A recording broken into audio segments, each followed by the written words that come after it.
Welcome to Bias Bash. I'm Lauren Green. Well, check out this headline. On foreign policy, Hillary Clinton leans more to the right than Donald Trump. Well, that's the latest from Pulitzer Prize-winning journalist Judy Miller, and she joins me now on set to discuss it.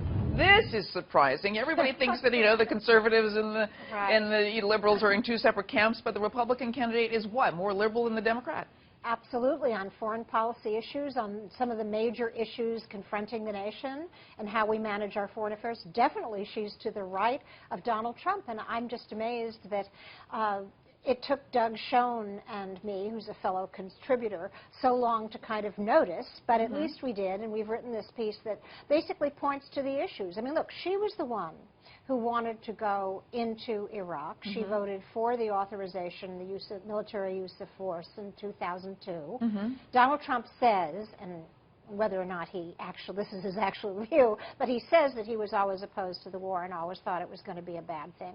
She was the one who wanted to aid the Syrian rebels along with General Petraeus and the other senior Obama advisors. President Obama didn't want to do that, but she was definitely in the hawkish camp. Donald Trump doesn't want to get involved in Syria. She was the one who wanted to protect people in Libya when they were endangered and they might have been massacred under Gaddafi. Even her own administration didn't want to do that. She has always been on the hawkish side of her party. She's more pragmatic than she is liberal. And I'm wondering if her liberal stance is really more about the campaign rather than about where she really is. No, I think it's who she is. I mean, she is instinctively a kind of Clinton Democrat, as her husband coined that term. I mean, she believes that the center is a good place to be. And on foreign policy, that tends to be the place where Republicans and Democrats meet. And that is pretty much in the center. Use force when you have to, when you have issues at stake, like fighting ISIS. Free trade. Here's another perfect example, Lauren.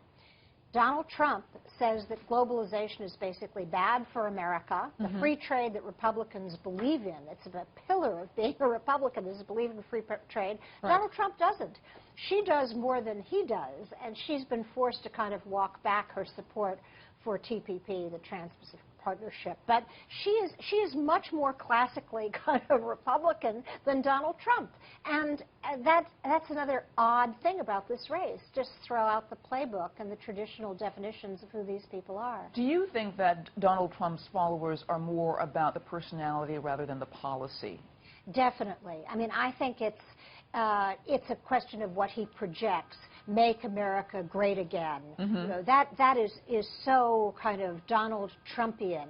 But Hillary has yet to find a slogan that encapsulates, that articulates the kind of thrust of her campaign and why she wants to be president. Now, I think we're finding that she's resorting to a negative one. That is, Donald is dangerous. That's why you shouldn't support him. That's why it would be what she called it, a historic mistake to support Donald Trump.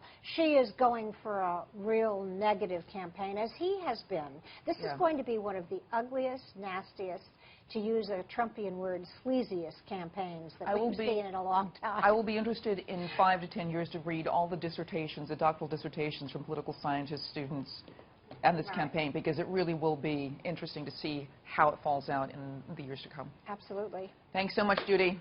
Thank you. And if you want to hear more media analysis on this week's top headlines, catch Media Buzz with Howard Kurtz, Sundays at 11 a.m. Eastern, and again at 5 p.m. Eastern on the Fox News Channel. I'm Lauren Green, and thanks for watching.